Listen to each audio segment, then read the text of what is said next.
Bem, eu tenho um problema. E o problema que tem me incomodado muito ultimamente, na verdade são vários problemas, né? Eu vou começar do começo para você entender melhor como que é. Eu tenho um problema de ser boa em muitas coisas. Então, qualquer coisa que eu pegar para fazer, eu vou conseguir ficar boa naquilo que eu estou fazendo. A questão é que eu consigo ficar boa, mas boa mediana. E aí você pode se perguntar assim, por que boa mediana? Porque tudo que eu começo, eu vou pela empolgação do começo. Então eu quero aprender, eu quero fazer, eu quero testar, eu quero ver se vai dar certo, se não vai, como que vai funcionar. E isso me mantém muito animada, muito empolgada. Mas quando eu percebo que aquilo está ficando monótono, ou quando está ficando comum para mim fazer aquilo, ou perder o brilho do aprendizado, eu quero trocar e aprender outra coisa nova que seja mais legal. A questão é que quem vive desse jeito, infelizmente, nunca se aprofunda em nada e nunca alcança os objetivos que se propôs inicialmente, que seria mergulhar em algo profundamente. Um dos meus projetos que eu mais quero fazer crescer e quero fazer dar certo é o projeto que eu menos tenho conseguido me dedicar, porque toda hora eu fico procurando algo novo para poder fazer, algo novo para poder começar. Eu fico colocando impedimento nas tarefas que eu preciso fazer.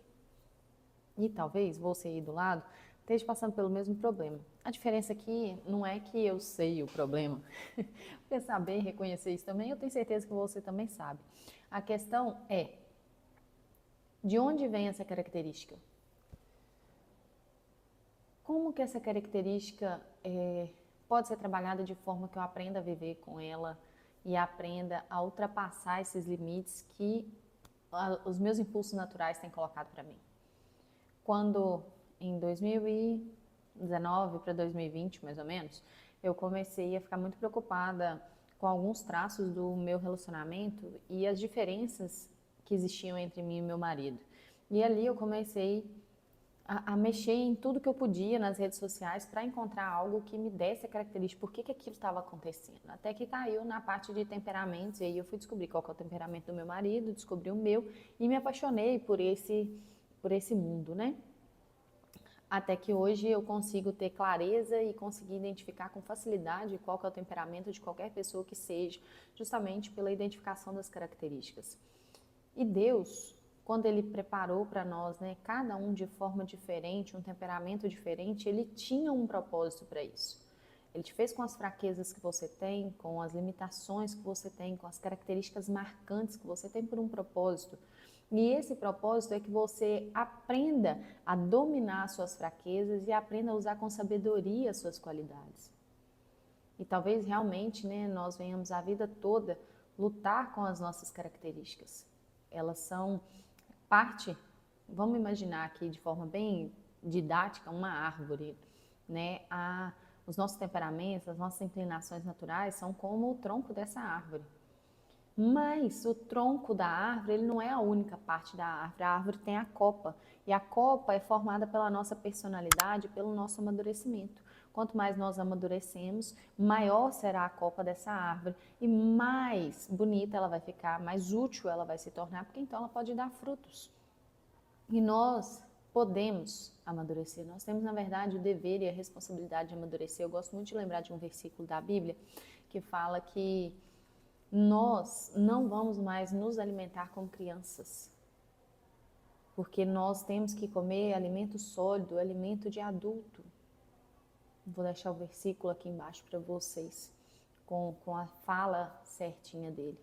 Então, quando agora, né, trabalhando todo o meu autoconhecimento, trabalhando a análise sobre mim mesma, sobre o meu comportamento, sobre onde eu quero chegar, traçando esse projeto para a realização dos meus sonhos, eu consigo perceber o seguinte: conhecendo as minhas limitações e sabendo que são elas que têm me impedido de alcançar os meus sonhos, se eu assumir a responsabilidade hoje sobre cada uma dessas coisas que eu tenho vivido e que eu quero viver, vai ser difícil.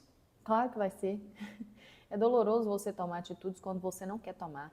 É dolorido você ter que sair da sua zona de conforto, você ter que ultrapassar seus limites, mas é também extremamente necessário. Só depois que você cruza essa linha entre o comodismo e o incômodo é que você alcança os resultados que você gostaria. Ou, ao menos, resultados além do que você esperaria. Como eu falei, é muito fácil, né? Nós perdemos tempo aí, tempo e mais tempo e mais tempo, procrastinando. Eu acho que eu não tenho muito esse hábito de procrastinar. Eu tenho o hábito de simplesmente ignorar aquilo que não faz sentido mais para mim. É como se simplesmente não existisse. Não faz sentido, não me faz empolgar, então aquilo ali não existe mais para mim. E é uma característica do temperamento sanguíneo justamente ser assim.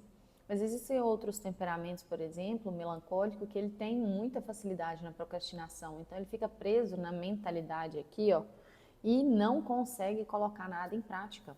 O meu caso já é diferente. Por quê? Eu só penso, né? A minha facilidade inicial é de pensar somente depois que eu fiz, depois que eu falei, depois que eu comprei, depois que eu comi, só depois. Porque nada fica muito preso aqui dentro. Vamos pensar no temperamento sanguíneo como o ar. O ar, ele é algo que não consegue ficar preso. Ele passa por qualquer gretinha. Ele é extremamente leve, superficial. Já o temperamento melancólico é aquele temperamento mais denso. Ele é mais concentrado.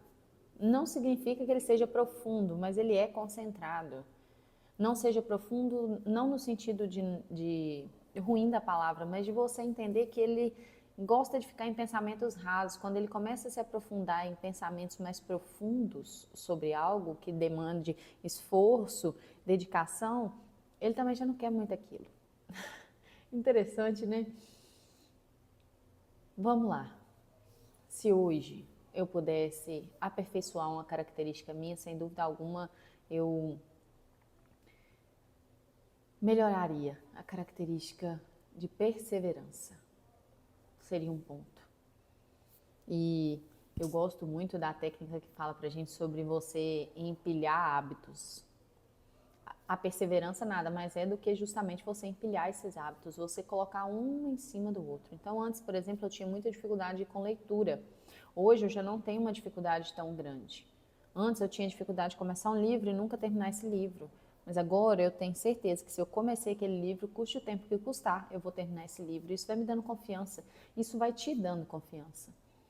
Então, aos poucos, você pode ir criando novas afirmações sobre você mesmo, novos pensamentos sobre você mesmo e estratégias para que você consiga ultrapassar essas barreiras que são inclinações naturais suas. Você pode dividir isso em pequenas metas e se recompensar ao longo do tempo. É o que eu tenho feito. Talvez você se lembre daquela música do Gini Geno que fala assim: a vida é dura só para quem é mole. Lembra disso?